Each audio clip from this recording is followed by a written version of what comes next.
e chegou a hora de sair do Rio de Janeiro. Terminamos o nosso maravilhoso café da manhã com o Alisson, nosso cliente lá no Rio de Janeiro. Nos despedimos dele, dos amigos, dos funcionários do hotel Windsor Barra, que nos acolheu muito bem.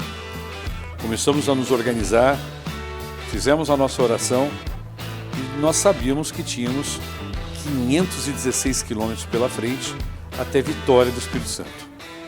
Isso em tempo normal, sem parar, seriam aproximadamente 7 horas. Mas de moto, parando, para se alimentar, para ir até um banheiro, tomar uma água, em torno de 10 horas, né? De uma forma bem tranquila, bem segura. E para a gente poder chegar da BR-101, nós tivemos que primeiro sair ali da zona oeste do Rio de Janeiro e nós saímos por algumas vias ali, né? Saímos pela Via Amarela, e fomos cruzando a cidade até chegarmos próximo ali do acesso à Ponte Rio-Niterói. A Ponte Rio-Niterói, ela é um verdadeiro monumento, arquitetônico da engenharia mundial. Até hoje, ela é considerada uma das maiores pontes do mundo em relação ao seu vão livre para a passagem de navios.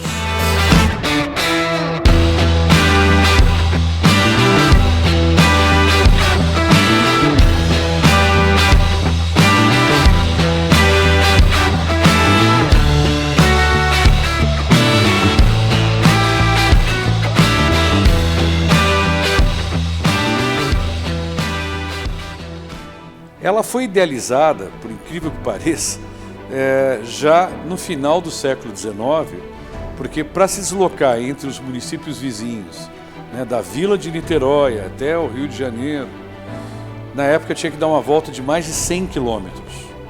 Então já se falava em túneis, já se falavam na possibilidade de pontes, mas só em 1968 esse projeto começou a sair do papel. E durante o governo do presidente Costa e Silva, o segundo presidente da era militar, que houve a inauguração da Ponte Rio-Niterói, que foi em 1975.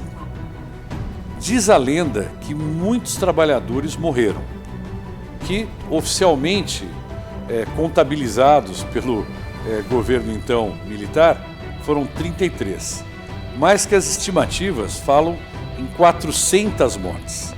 400 trabalhadores morreram. Alguns que foram entrevistados, né, que trabalharam na época, falando sobre esse assunto de trabalhadores que morreram, comentaram que rapidamente os corpos eram recolhidos para que não houvesse paralisação das obras. No entanto, muitos contam a história que, como não dava tempo de resgatar os trabalhadores, os corpos dos trabalhadores mortos, que muitos desses corpos que caíam no vão das colunas de concreto, né, das fundações da ponte, ali ficaram. E hoje essa ponte serve como sepultura para lembrar esses 400 heróis que construíram a Ponte Rio-Niterói. Bom, nós passamos pela ponte, estava um dia muito bonito, a gente começou ali, né, ultrapassar, saindo do Rio de Janeiro ali pela Ponte Rio-Niterói e pegamos a BR-101. A BR-101 é uma estrada que foi construída pelo Exército, é uma estrada que liga, na verdade, 12 estados. Ela sai lá de Florianópolis, né, ultrapassa Vitória do Espírito Santo, mas na área que mais interessa, que é a área do eixo Rio-São Paulo, ela tem a parte da Rio Santos, que muitos conhecem, né? A Rio Santos, e depois Rio de Janeiro até Vitória. Só esse trecho são aproximadamente 600 quilômetros. E para a área ali do Rio de Janeiro, quando a gente sai de Niterói, depois da Ponte Rio-Niterói, a gente passa por pontos turísticos ali, como as cidades de Búzios, né? A cidade de Búzios, que é um polo, é uma cidade muito bonita, né? Que foi descoberta para o mundo pela atriz Brigitte Bardot, que nos anos 60 tinha uma casa, né? Chegou a ter uma casa lá em Búzios.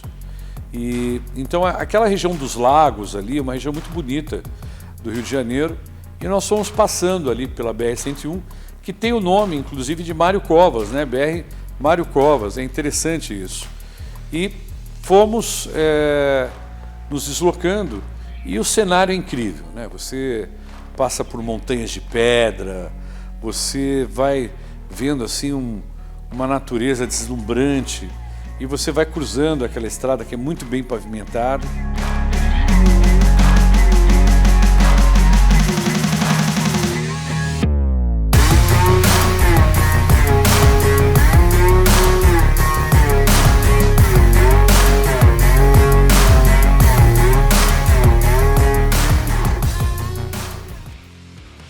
A BR-101 ela foi inaugurada naquela região nos anos 70 também. Então você vai... Hoje ela está tendo um trabalho de duplicação em várias áreas e você vai seguindo. Quando você chega na divisa entre Rio de Janeiro e o Espírito Santo, você chega numa cidade chamada Campos de Goytacazes, que é muito conhecida em função dos campos petrolíferos ali na região. A viagem foi seguindo bem e você vai calculando, né? Você vai olhando ali pelos aplicativos e você vai calculando que horas você vai chegar, até porque naquele domingo nós tínhamos um compromisso, nós tínhamos que jantar com o nosso cliente, né? De repente, o aplicativo que estava ali na tela do computador de bordo da minha motocicleta Harley Davidson começa a pedir para mim sair da estrada. Começa para mim sair da estrada, me jogando para fora da estrada e eu olhava assim, os lugares que queria me tirar da estrada eram locais assim rurais, com terra, né, rua de terra, rua de pedrisco, aquelas estradas de fazenda, assim, sabe? Eu falei, não, eu não vou sair, isso aqui não deve estar certo, né? Isso aqui tá...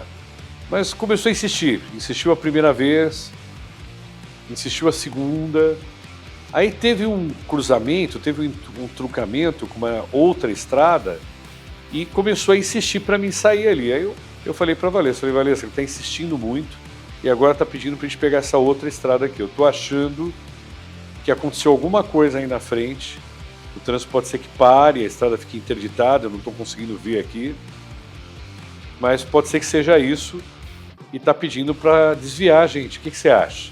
Olha, você está falando para sair, saia.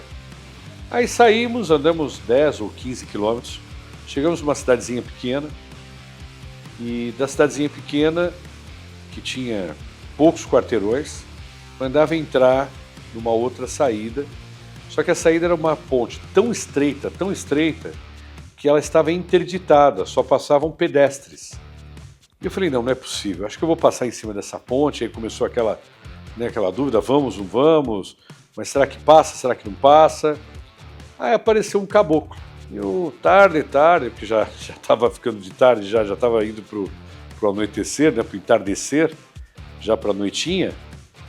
Eu falei, olha, dei 3 voltas aqui nos quarteirões e para que eu possa ir para Espírito Santo, continua mostrando o mesmo caminho. Ele falou, ih, seu moço, essa ponte aqui faz muitos anos que ninguém passa, não dá mais para passar aqui não, o senhor vai ter que fazer um desvio aqui. E me ensinou um caminho. E eu fui por esse caminho, eu falei, mas antes de pegar a sugestão dele, eu falei, mas a estrada é boa? É uma estradinha de terra, bem batida, mas o senhor vai gostar.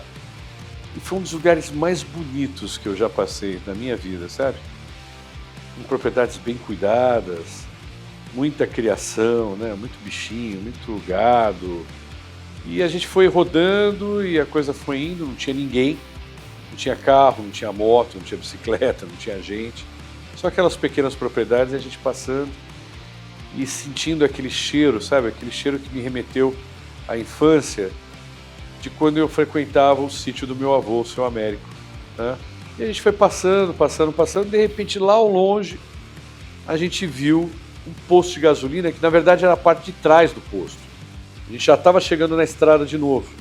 Essa estradinha saía na parte traseira de um posto, veja só. Quando a gente estava para sair do posto, minha esposa falou, olha isso. Quando a patroa falou, olha isso, eu estava pensando que ela estava falando sobre o posto, né? Porque a gente rodou ali mais de 1h30 naquela estradinha de sinal.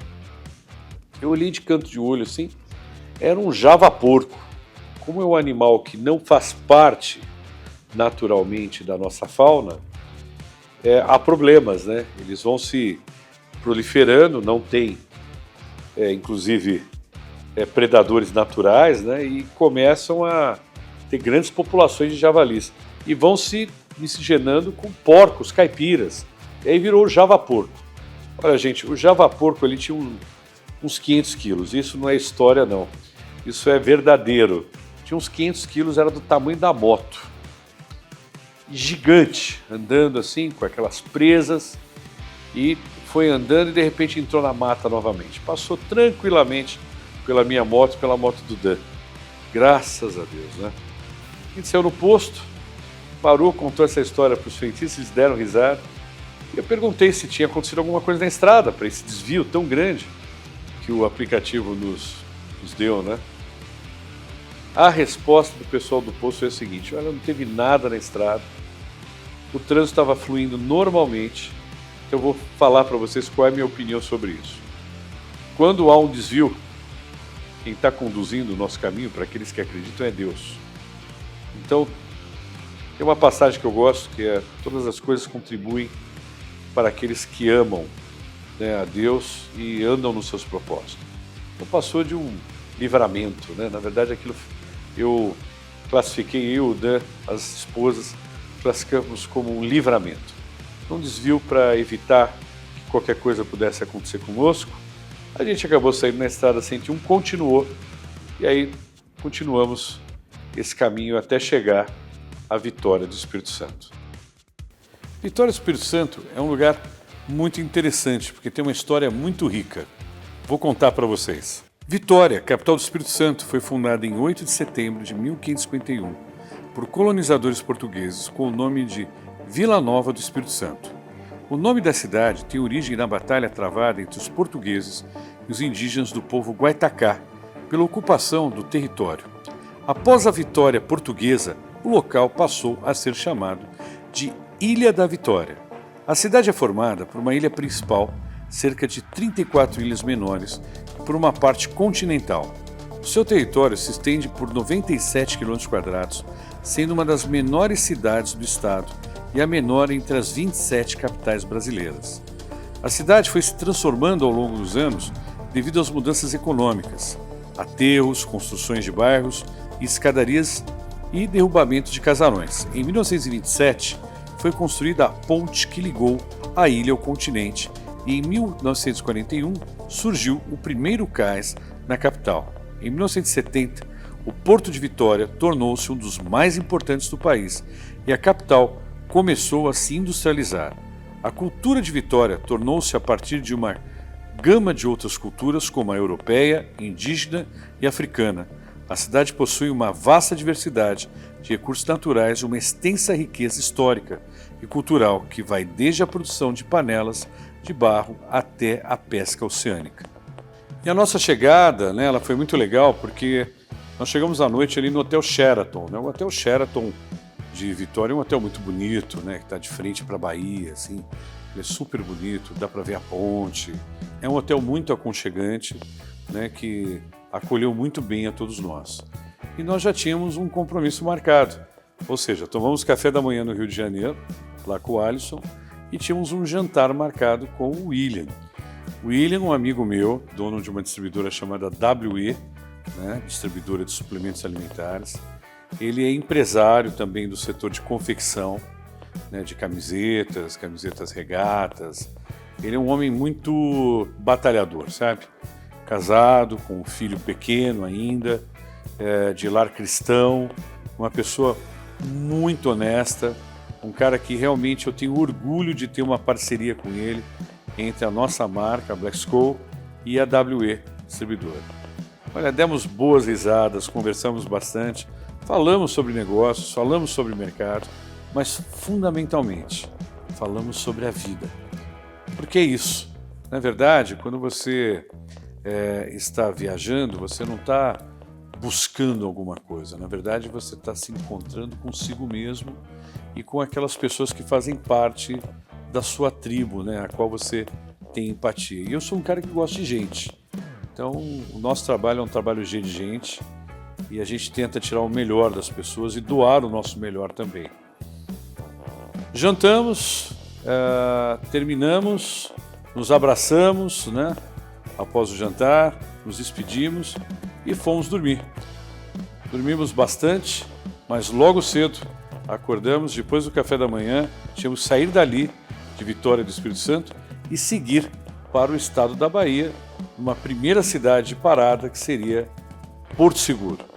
Mas essa história eu vou contar para vocês no próximo capítulo. Valeu, Caveira!